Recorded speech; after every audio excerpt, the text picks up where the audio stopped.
رسوله الكريم أما بعد أعوذ بالله من الشيطان الرجيم بسم الله الرحمن الرحيم يا أيها الذين آمنوا لا تأكلوا الربا أضعافا مضاعفة واتقوا الله لعلكم تفلحون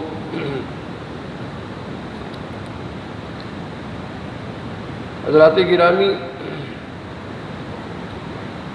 آج رمضان المبارک کا 23واں روزہ ہے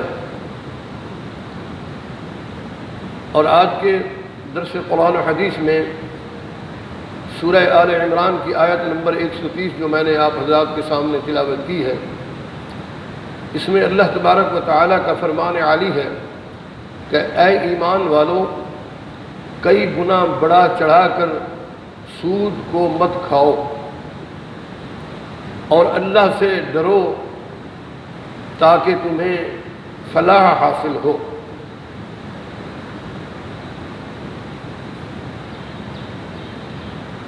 انسان کے اخروی زندگی کے، آخرت والی زندگی کے دو بڑے دشمن ہیں، ایک شیطان ابلیس اور ایک انسان کا اپنا نفس۔ انسان کے اندر یہ جو نفس ہے یہ شیطان سے بھی زیادہ خطرناک ہے۔ انسان کا جو نفس ہے، یہ شیطان سے بہت زیادہ خطرناک اور زہریلا ہے، اس لیے کہ اس کی ناجائز خواہشات ختم ہونے کا نام ہی نہیں لیتی، اور اللہ کا تقوی حاصل کرنے کے لیے دو یہ بڑی رکاوٹیں جو ہیں انسان کے ساتھ ہمیشہ لگی رہتی ہیں، ایک یہ نفس اور دوسرا شیطان مردود۔ نفس جو ہے یہ نام ہے خواہشات کا، یہ کبھی اچھی بھی ہوتی ہیں اس کی خواہشات اور کبھی بری بھی، یعنی جائز بھی اور ناجائز بھی۔ نفس کے پیچھے لگ کر انسان اپنا مقصد زندگی بھول جاتا ہے، اور تقوی کے حصول میں اس نفس کی وجہ سے انسان پیچھے رہ جاتا ہے۔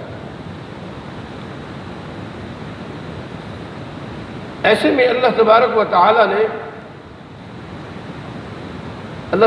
تعالی انسان کو موقع فراہم فرماتے ہیں، اور رمضان المبارک کا جو یہ مہینہ ہے یہ بہت عظیم ہے، اللہ نے ہمیں عطا کیا ہے،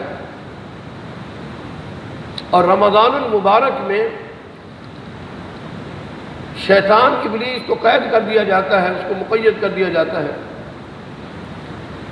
اب انسان کو صرف ایک دشمن نفس سے مقابلہ کرنا ہے۔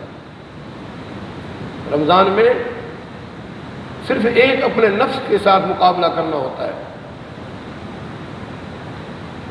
اور اس کو سدھارنا ہے، نفس کو۔ اس مہینے میں کھانے پینے میں کمی بھی مطلوب ہوتی ہے تاکہ نفس کا تعلق جسم سے کمزور ہو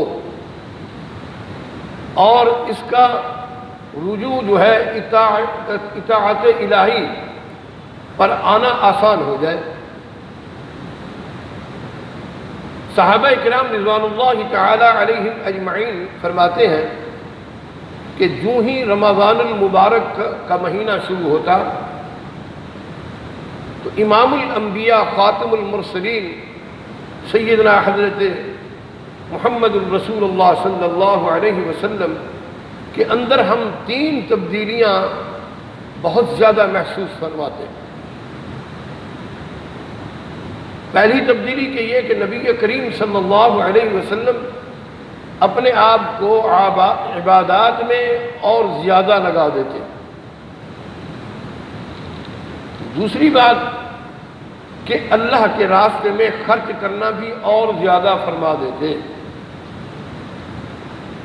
اور تیسری جو تبدیلی ہم دیکھتے ہیں وہ یہ کہ دعاؤں کے اندر بہت زیادہ وقت گزارتے رسول اللہ صلی اللہ علیہ وسلم۔ بحیثیت امتی ہونے کے، رسول اللہ صلی اللہ علیہ وسلم کے امتی ہونے کے، ہمیں بھی چاہیے کہ ہم بھی آپ صلی اللہ علیہ وسلم کے ان اعمال کو اختیار کریں۔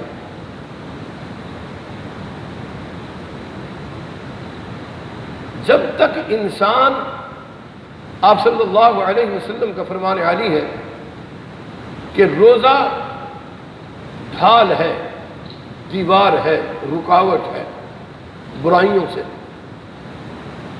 جب تک انسان اس کو پھاڑ نہ ڈالے، اس رکاوٹ کو توڑ نہ ڈالے۔ پوچھا گیا یا رسول اللہ فداک ابی و امی، پھاڑ ڈالنے سے کیا مراد ہے؟ تو آپ صلی اللہ علیہ وسلم نے فرمایا کہ روزہ کی حالت میں غیبت، جھوٹ، دھوکہ، یہ سب گناہوں کے کام ہیں۔ اور آج کل ہم دیکھتے ہیں کہ مسلمان تاجر جو ہے، کیونکہ اس کو سود کی لت پڑی ہوئی ہے، وہ سود کے بغیر کاروبار ہی نہیں کرتا، ناجائز منافع خوری، سود کا عنصر شامل ہوتا ہے اس کے کاروبار میں۔ لیکن رمضان المبارک کی وہ تراویح بھی پڑھتا ہے، روزے بھی رکھتا ہے، جملہ عبادات کرتا ہے، لیکن ان گناہوں کو نہیں چھوڑتا، تو اس کا روزہ جو ہے وہ بیکار ہو گیا۔ کہ فرمایا کہ روزہ کی حالت میں غیبت، جھوٹ، دھوکہ، سودی کاروبار، یعنی دنیا کے جتنی برے اعمال ہیں اس کو چھوڑنا ہوگا۔ اسی طرح نبی کریم صلی اللہ علیہ وسلم کا فرمان عالی ہے کہ کتنے روزہ دار ایسے ہیں جن کو روزہ سے سوائے بھوکا اور پیاسا رہنے کے کچھ حاصل نہیں ہوتا۔ اس کی وجہ یہی ہے کہ روزہ رکھتا ہے لیکن برے اعمال نہیں چھوڑتا۔ اس کی وجہ سے جو آپ صلی اللہ علیہ وسلم نے فرمایا کہ اس انسان کا ایسا ہے کہ یہ بھوکا اور پیاسا مرتا رہتا ہے، لیکن اللہ کے ہاں اس کا روزہ مقبول نہیں ہے۔ اس لیے ہمارے اہل اللہ فرماتے ہیں کہ رمضان المبارک میں انسان کو چاہیے کہ اہل اللہ کی صحبت اختیار کرے۔ اگر وہ میسر نہ آ سکے تو پھر کم از کم زیادہ وقت وہ مسجد میں گزارنے کی کوشش کرے، اور ایسی چیزوں کو ترک کر دے جو مشتبہ اور مشکوک ہوں، جن سے روزہ خراب ہونے کا، مکروہ ہونے کا اندیشہ ہو۔ اور رمضان المبارک میں زیادہ سے زیادہ آپ صلی اللہ علیہ وسلم کی حیات طیبہ کا مطالعہ کرتا رہے، اور ان چیزوں کو اپنی خوراک کا حصہ نہ بنائے جو نبی کریم صلی اللہ علیہ وسلم نے منع فرمایا ہے۔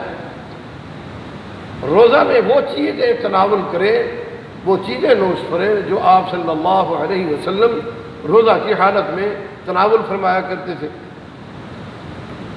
لیکن اس سے یہ سب چیزیں کیسے معلوم ہوگی؟ آپ کی حیات طیبہ اور سیرت طیبہ کا مطالعہ کرنا ہوگا،